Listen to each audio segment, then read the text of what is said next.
देख रहे हैं राष्ट्र तक न्यूज। मैं हूं आपके साथ निहाली। चलिए अब रुक करते हैं आज की खबर की ओर। वोट चोरी के खिलाफ कांग्रेस ने आज आक्रामक रुख अपनाते हुए वर्धा में आक्रोश बाइक रैली का आयोजन किया। राष्ट्रसंत तुकडोजी महाराज चौक से निकली इस रैली में सैकड़ों बाइक सवार शामिल हुए। वोट चोर गद्दी छोड़ जैसे नारों से माहौल गूंज उठा। मुख्य मार्ग से गुजरते समय इस रैली को नागरिकों का जोरदार प्रतिसाद मिला। कांग्रेस के साथ साथ एनएसयूआई पदाधिकारी और महिला कार्यकर्ताओं की सक्रिय भागीदारी भी खास रही। रैली के चलते कार्यकर्ताओं ने जबरदस्त जोश और उत्साह का माहौल देखने को मिला। कांग्रेस पदाधिकारियों ने साफ किया है कि मतदान प्रक्रिया में किसी भी तरह की धांधली बर्दाश्त नहीं की जाएगी। मतदाताओं के अधिकारों की रक्षा के लिए सड़क पर उतरने का संदेश कांग्रेस ने इस रैली के जरिए दिया, जिससे वर्धा का राजनीतिक माहौल और गर्मा गया। वर्धा से योगेश लखोटे की रिपोर्ट।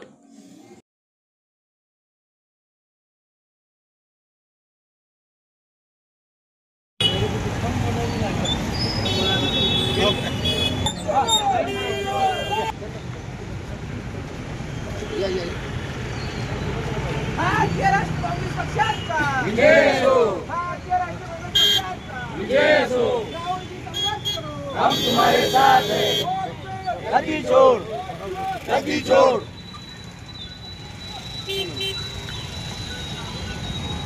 हेलो। वोट चोर, गद्दी छोड़, वोट चोर, गद्दी छोड़, वोट चोर, गद्दी छोड़। रंगा बिल्ला की सरकार नहीं चलेगी, नहीं चलेगी, नहीं चलेगी। अरे अदानी के अंबानी के दलालों को मारो सालों को।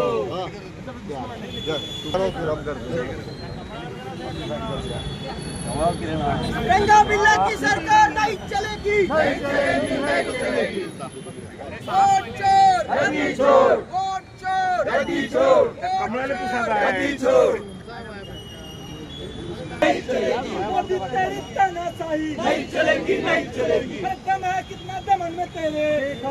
देशभरात मत चोरी करून हे सरकार सत्तेत आलं आहे। देशातल्या कोणत्याही मतदारसंघातली मतदार यादी उचला, त्यामध्ये प्रत्येक ठिकाणी घोळ आढळून येणार आहे अशी परिस्थिती आहे। या ठिकाणी वर्धा जिल्ह्याचा जर विचार केला तर 15 दिवसाआधी तुम्हाला मी मतदार याद्या प्रात्यक्षिकासह दाखवल्या होत्या। त्यानंतर आम्ही अजून मतदार याद्यांचा अभ्यास केला तर त्याच्यामध्ये सुद्धा या मतदार याद्यांमध्ये इन्स्टिट्यूशनल मतं सुद्धा दिसले आहे, जे मतदान इतकं नाहीच आहे। आणि दुबार तिबार मतदान झालाय आणि दुबार तिबार मतदान जे झालंय ते चेक करण्यासाठी आम्हाला सीसीटीव्ही फुटेजेस पाहिजे। ते फुटेजेस देण्यासाठी सातत्याने नकार दिला आणि त्या लोकांनी डिफेन्स घेतला की 45 दिवसाच्या आत जर तुम्ही सीसीटीव्ही फुटेजेस मागितले तरच आम्ही तुम्हाला फुटेजेस देऊ, असं इलेक्शन कमिशनचं म्हणणं आहे। तर वर्धेचे जे आमचे पराभूत उमेदवार आहे शेखर शेंडेजी यांनी 45 दिवसाच्या आत सीसीटीव्ही फुटेजची मागणी निवडणूक आयोगाला केली आहे, मात्र अद्याप सीसीटीव्ही फुटेज आम्हाला उपलब्ध करून देण्यात आले नाही। तर माझा थेट इलेक्शन 17C पण दाखल केला आहे। माझा थेट निवडणूक आयोगावरती हा आरोप आहे की तुम्ही या चोरीत सहभागी होऊन या ठिकाणी तुम्ही निवडणुका जिंकून देण्याचं काम सत्ताधारी पक्षाला केलेलं आहे। आमचे जे उमेदवार आहे ते पराभूत झालेले नाही, तर वोट चोरीचा इन्फ्लुएन्स आणि इफेक्ट हा आमच्या उमेदवारांवर आलेला आहे। म्हणून माझं हे म्हणणं आहे की जर तुम्ही चोरी केली नाही तर तुम्ही फुटेजेस का देत नाही? तुम्ही चोरी केली नाही तर तुम्ही आमच्या आरोपांचं खंडन करायला समोर का येत नाही?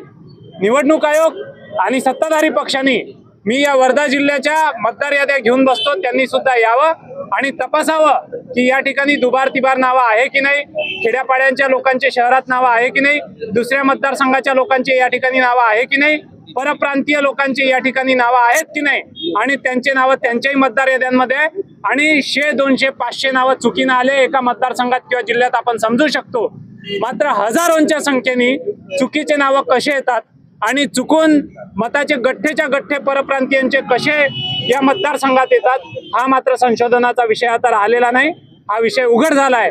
यावरती काय उत्तर आहे ते उत्तर तातडीनं निवडणूक आयोगाने आणि सत्ताधारी पक्षाने देणं अपेक्षित आहे।